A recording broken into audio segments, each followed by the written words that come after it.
trying to get this out there before I leave this world.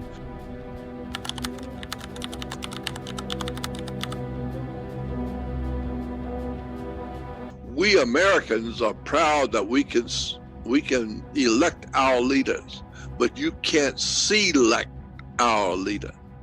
Somebody else selects them. You just elect them. So don't think you can depend on how you can pick your leaders. No, you pick the leaders that you like of the ones that were already selected for you. You don't select who that you want to run. You just vote for the ones who are running. And the ones who are running are usually already in the employ of the powers that be.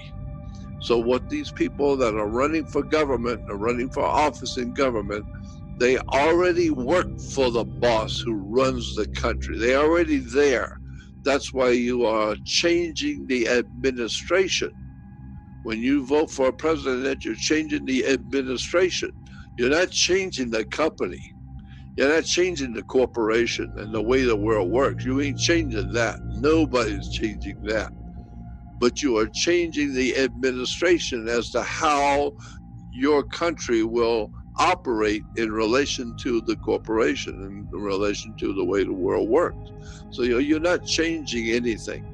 And that's why George Carlin said we love to talk about how we're free for choice. We can make our own choices and we're free. And he said, yeah, when you go to Baskin Robbins, you can have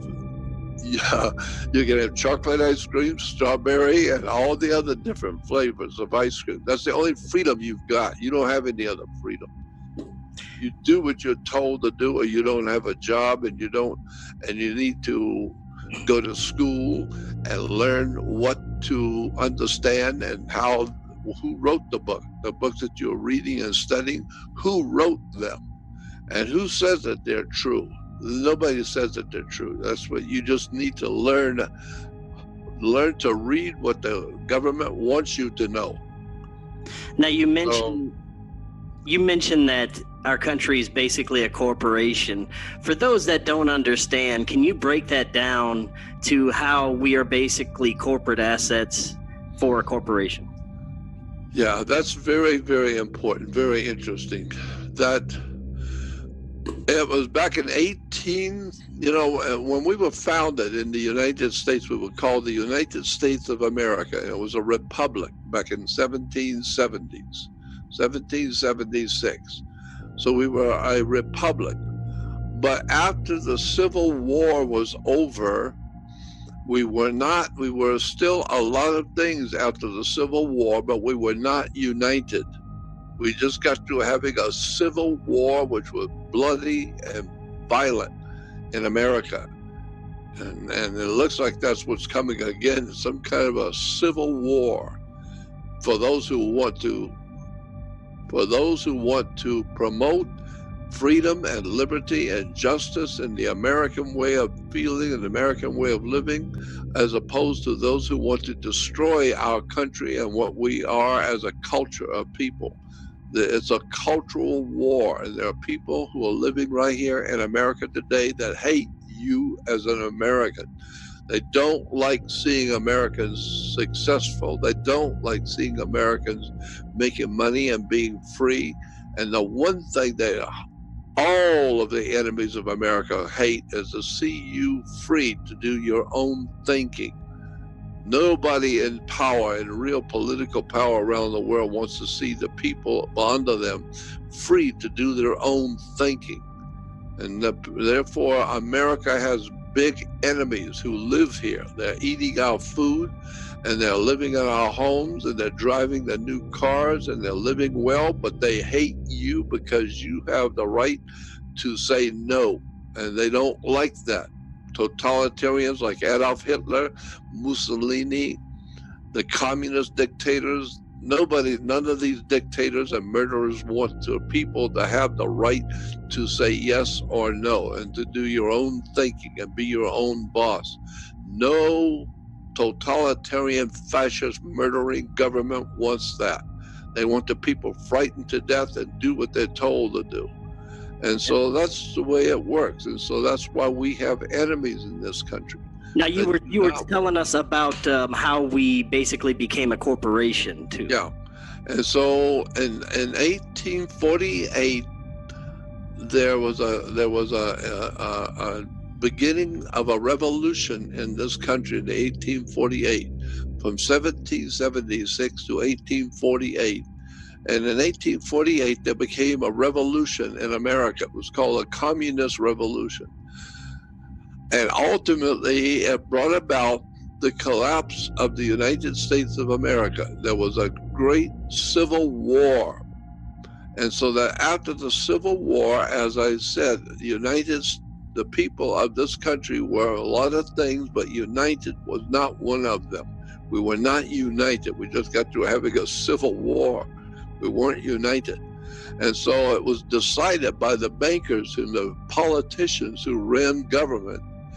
The decision was made that since we're not united, and we're not going to be united, a lot of bad blood in this country against people around, between the peoples of this country.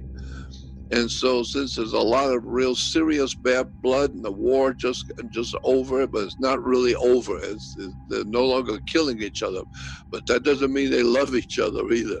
So the war is now over, but it's not really over. So what are you going to do about all the people who are living here? They're already living here. They all want to eat, and they all want to grow, and they all want to have children and have their life. So how are you going to get them to work together?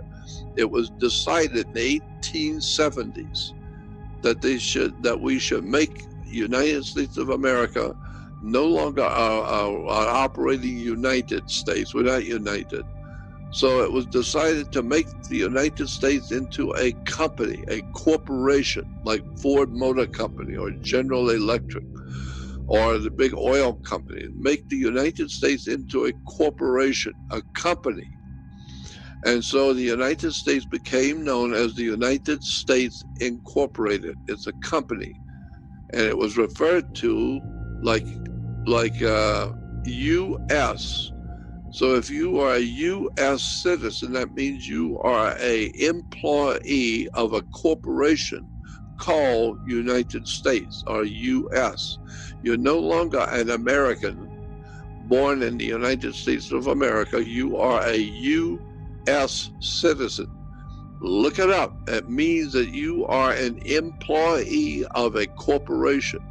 And therefore, it also means if you're a U.S. citizen, it means your body is a corporation. You are a corporation. And therefore, you are, as a corporation, you are a business. And so everything you do is a business as a corporation. And happily, it doesn't matter what you do. It's none of my business. But what I do is none of your business. Why? Because we're both corporations. We're both a business. But we can work together if we want. It's my business. It's not your business. And your business is not my business. But if we want to work together, we can, as long as you get a license. Because now you're a company and I'm a company. And so when I see you with somebody, I see you with a friend coming out of a restaurant one night, and I say to you the next day, you know that person you were with last night? Yeah, they're bad company, and you better watch out for them because they're really bad company. And you say, mind your own business. Company, business. Then I find out you're going to get married, and she's going to be your partner. What are we talking about here? Company, business, partner. You're talking about commerce, business. It's just business. This is why if you're going to get married, you got to have a license because you're a company and she's a company. So, home. They say it's where the heart is. They also say it's wherever you make it. They don't say it's where you unload your stuff, get tired halfway through unpacking, use some boxes as furniture, realize your oven mitt's in a box that doubles as a nightstand, don't want to buy a new nightstand, and use a towel as an oven mitt instead. But no matter where you call home, Geico makes it easy to bundle and save on renters and car insurance. Easier than grabbing a piping hot pan with a towel that's a bit too thin and trying to quickly get it to the counter. Ooh, hot, hot, hot, hot, hot. You got to have a license because you're doing business. Why? Because if it doesn't work out, you're not going to God, you're going to court. Bring your house, your car, and everything else you own. It's just business, it's commerce. Look up the word commerce in a law dictionary. It will tell you commerce in law is called sex. Sex is commerce. It's a business. You don't think so? You mess around with it, and you can get in big trouble in business. It can cost you a lot. And so when you get married, it's a commercial operation. That's why you have to have a marriage license. And so it's interesting the way the world works. Because when you go to court, why do you have to go to court?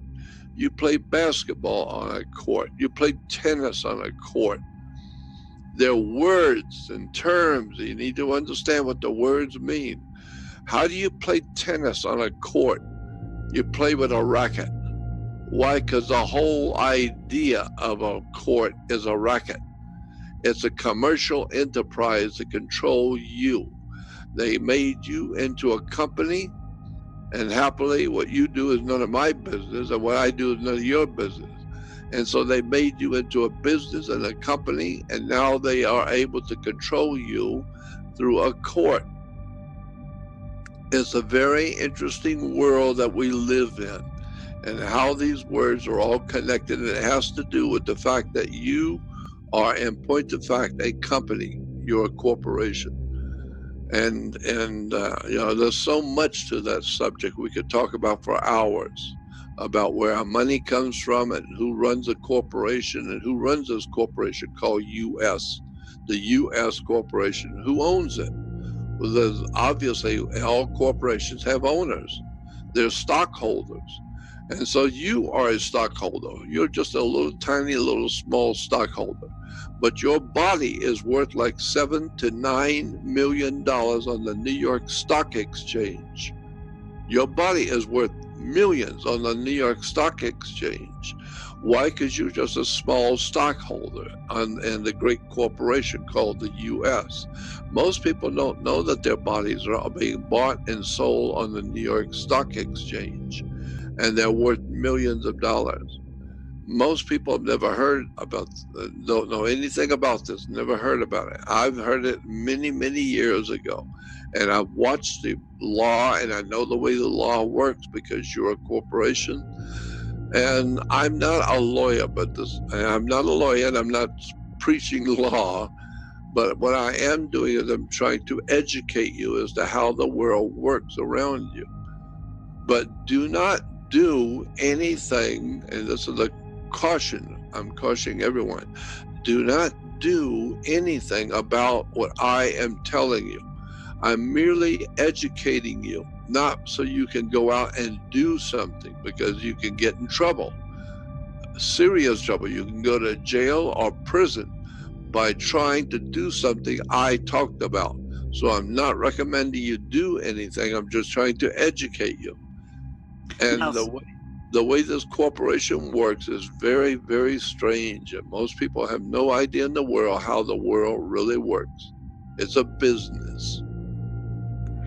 Now, being a part of a business, the things that we own, we don't really even own them, do we?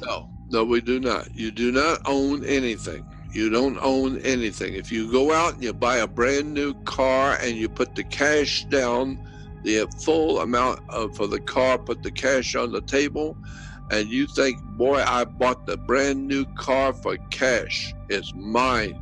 No, it's not yours. You don't own nothing. And so you need to understand that you have an equitable interest.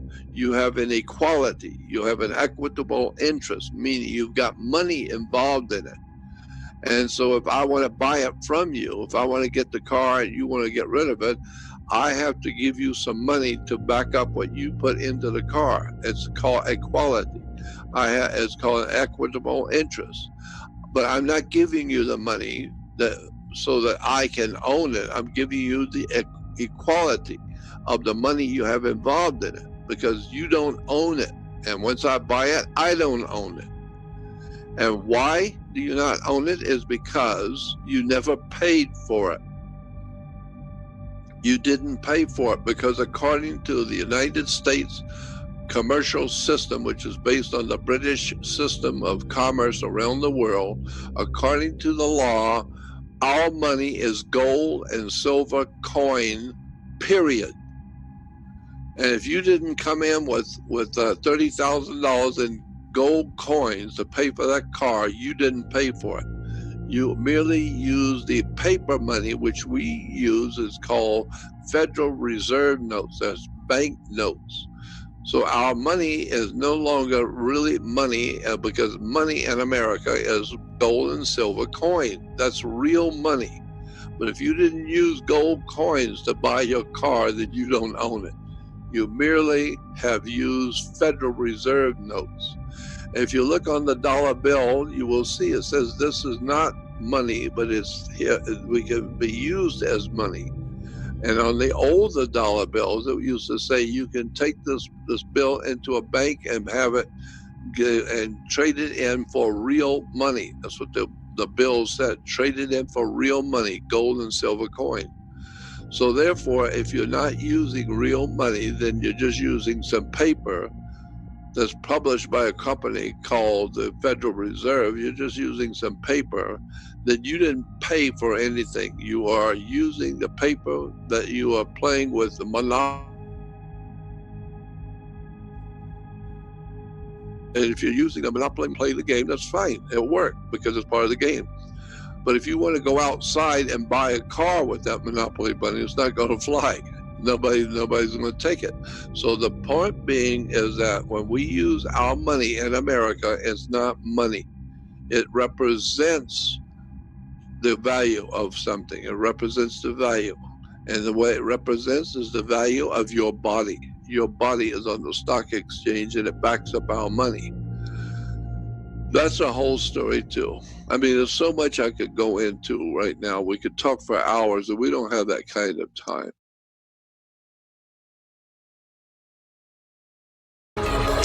So